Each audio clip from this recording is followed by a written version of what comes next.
Thank you, Francis, as you join us live here from Pretoria, where, as you said minutes ago, Higher Education Minister Blade Nzimande concluding that press conference and talking about the National Student Financial Aid Scheme and that forensic audit that will be done. And the Minister joins us now. Thank you very much for joining us, Minister Nzimande.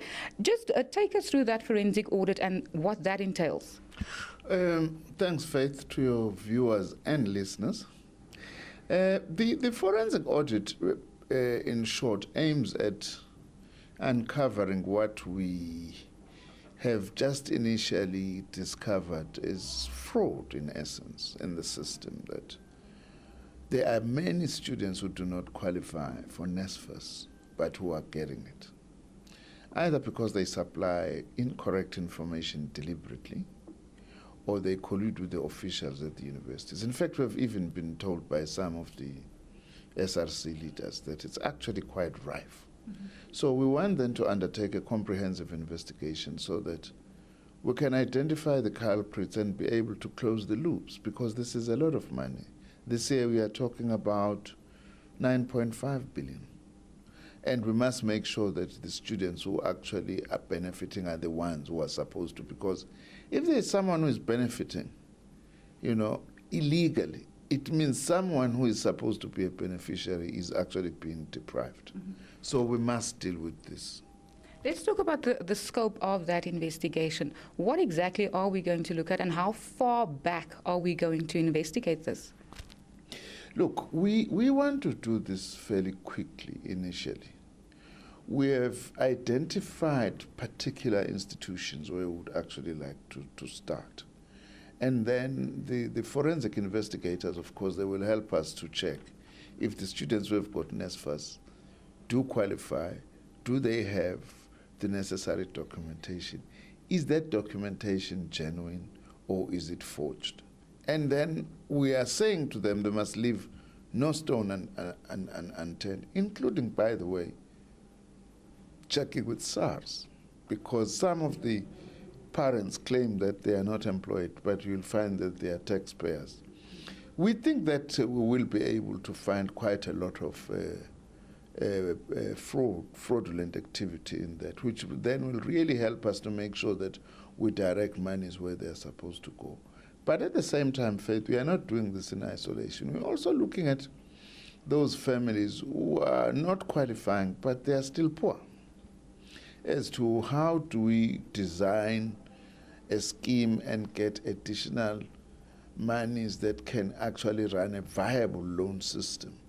For example, the kids of the police, the nurses, the teachers, they do not qualify, but those workers are not rich because they can't be able to access the National Student Financial Aid Scheme.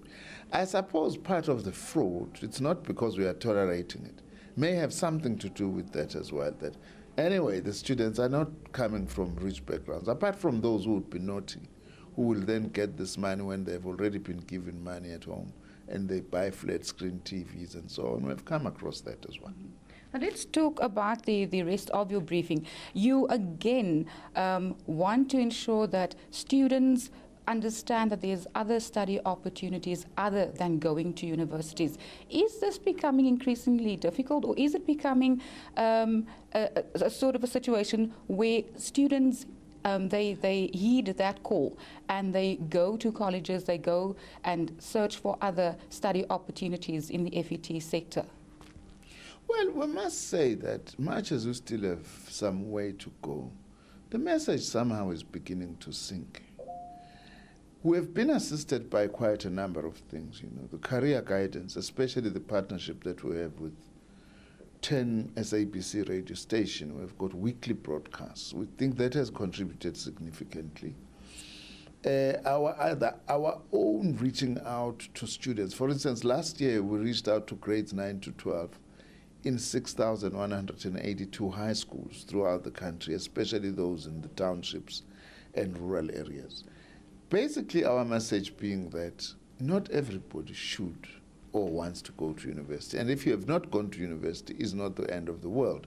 Because your technical and vocational education and training colleges are offering programs and occupations that are scarce. We are short of electricians, we are short of motor mechanics, we are short of properly qualified welders, we are even short of trained bricklayers. You won't believe this.